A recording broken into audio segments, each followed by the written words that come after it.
مرحبا يا رمضان مرحبا يا رمضان مرحبا يا رمضان.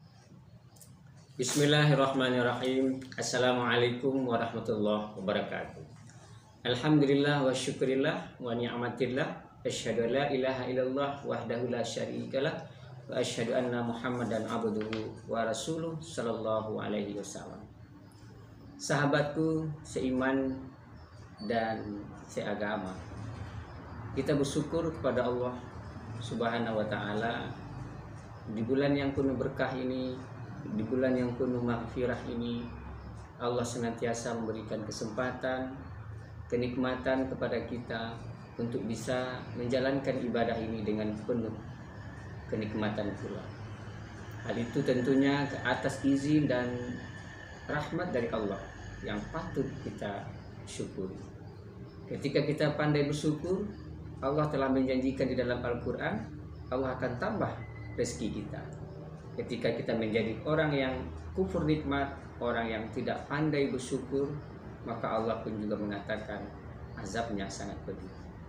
Artinya orang yang tidak mau bersyukur berarti adalah orang yang sombong, orang yang takabur, dan Allah akan memberikan balasannya dengan azab yang pedih. La in syakartum la azidannakum wa la in kafartum inna azabi lasyadid. Sahabat-sahabatku seiman, Ramadan hari ini telah berumur 3 hari yang kita sedang menjalani di hari ketiga.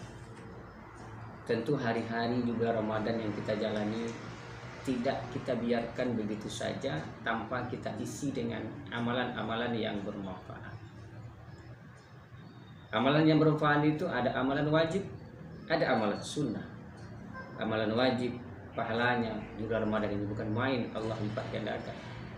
Amalan sunnah pahalanya bukan main pula, Allah lipat gandakan, bahkan pahalanya setingkat dengan ibadah wajib.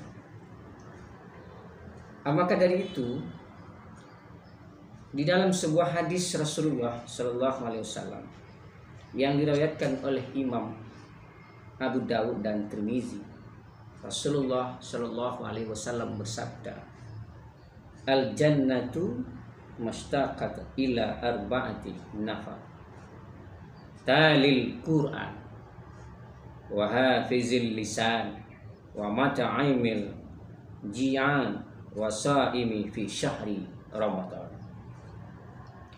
Ada 4 golongan yang dirindukan oleh surga, yang tentu nantinya kita berharap termasuk ke 4 golongan ini. Yang pertama, golongan yang pertama yang dirindukan oleh surga itu adalah talil Quran, orang yang senantiasa membaca Al-Quran. Tentu kita bukan hanya sekedar membaca Al-Quran, juga kita amalkan apa yang kita baca dalam Al-Quran itu. Dan kita bisa menemukan di dalam Al-Quran berbagai ketentuan-ketentuan hukum syariah, sejarah-sejarah kehidupan para nabi dan rasul, sejarah kehidupan orang-orang salih. Allah ceritakan di dalam Al-Quran. Umpamanya bagaimana Allah menceritakan keluarga Luqman, Allah menceritakan keluarga Ali Imran. Kita bisa mengambil i'tibar, kita bisa mengambil pelajaran yang bisa kita amalkan dalam kehidupan kita sehari-hari. Itu semua adalah kita suka membaca Al-Quran. Orang senantiasa membaca Al-Quran termasuk golongan yang dirindukan oleh surga. Kita rindu akan surga, tapi surga tidak merindukan kita. Maka agar surga itu bisa merindukan kita, maka kita giat membaca Al-Quran. Yang kedua adalah wahafizul lisan. Golongan yang dirindukan oleh surga itu adalah orang yang senantiasa memelihara, menjaga lidahnya dari berucap hal-hal yang tidak baik.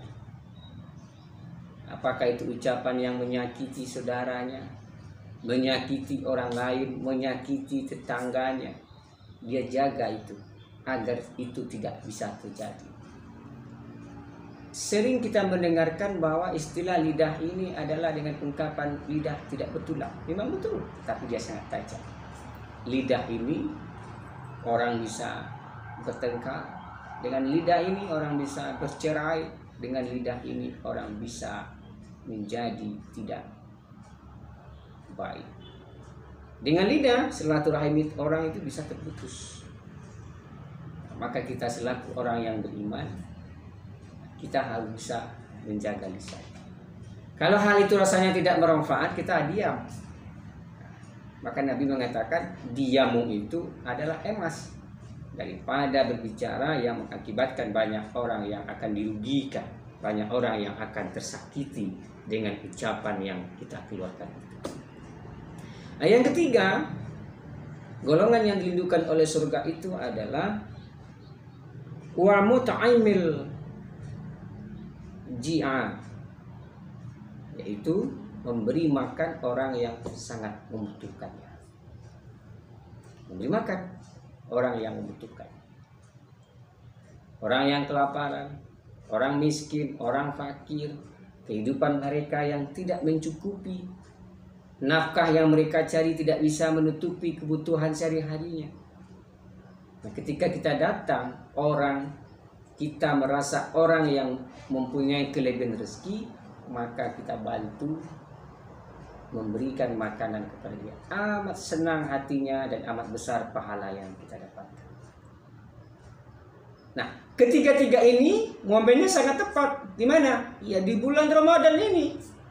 Membaca Al-Quran, talil Quran, kemudian memelihara lisan, memelihara lidah, menjaga lidah agar tidak berucap yang salah, sehingga nanti membuat pahala Ramadan kita rusak, tidak sempurna, kita jaga. Apalagi memberi makan